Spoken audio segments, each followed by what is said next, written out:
சென்னை அயனாவரத்தில் மூட்டு வலிக்கு மருந்து அளிப்பதாக முல்தானி மிட்டியை கொடுத்து ஏமாற்றிய 2 பேர் கைது செய்யப்பட்டனர். கூடுதல் விவரங்களுடன் இணைகிறார் செய்தியாளர் செந்தில். இந்த விவகாரம் தொடர்பான கூடுதல் விவரங்களை பதிவு செய்யுங்க.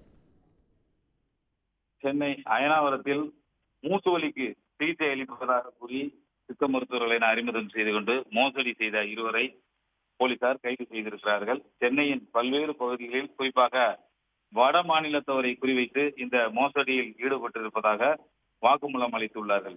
சென்னை அயனாவரம் பகுதியைச் சேர்ந்த ஆசிஸ் என்பவரின் தந்தைக்கு மூட்டு வலி ஏற்பட்டு அவர் கடந்த சில வருடங்களாகவே காலை தாங்கி நடந்து வந்துள்ளார். இந்த நிலையில் கடந்த சில நாட்களுக்கு முன்பு ராயப்பேட்டையில் உள்ள கோயிலுக்கு சென்றுவிட்டு திரும்பி வந்தபோது தன்னை ராஜஸ்தான் மாநிலத்தைச் சேர்ந்த சித்த மருத்துவர் என அறிமுகம் செய்து கொண்ட 2 அவரிடம் நாங்கள் ஒரே வாரத்தில் இந்த மூட்டு வலியை சரி செய்து விடுவோம் என கூறி 1,60,000 ரூபாய் பேக்கேஜ் என கூறி வீட்டுக்கே வந்து சிகிச்சை அளிப்போம் எனவும் கூறியுள்ளனர். இதை உண்மை என நம்பி கிட்டத்தட்ட ஒரு 75,000 ரூபாய் தருவதாக கூறி ஆசிஸ் ஒப்புக்கொண்டுள்ளார்.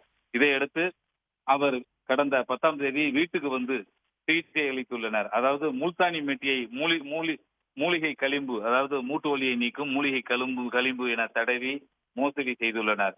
இதே போல ஆசிஸின் மற்றொரு உறவினரிடமும் இதே போல மோசடி செய்துள்ளனர். இந்த நிலையில்தான் இவர்கள் வடமாநிலத்தவரை குறிவைத்து மோசடியில் தொடர்ந்து ஈடுபடுவது தெரிய வந்தது.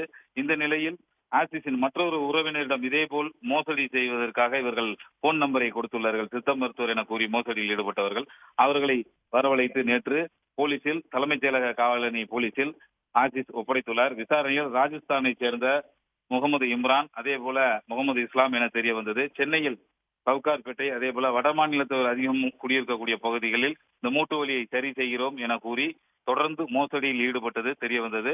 அவர்கள் வேறு எங்கெங்கு, சென்னை தவிர வேறு எங்கு தமிழகத்தில் கைவரிசை காட்டியுள்ளார்களா என்பது தொடர்பாகவும் போலீசார் தீவிரமாக விசாரணை மேற்கொண்டு வருகின்றனர். தகவல்களுக்கு நன்றி செந்தில். உடனுக்குடன் செய்திகளை தெரிந்து கொள்ள சன் நியூஸ் பெல் ஐகானை கிளிக் பண்ணுங்க.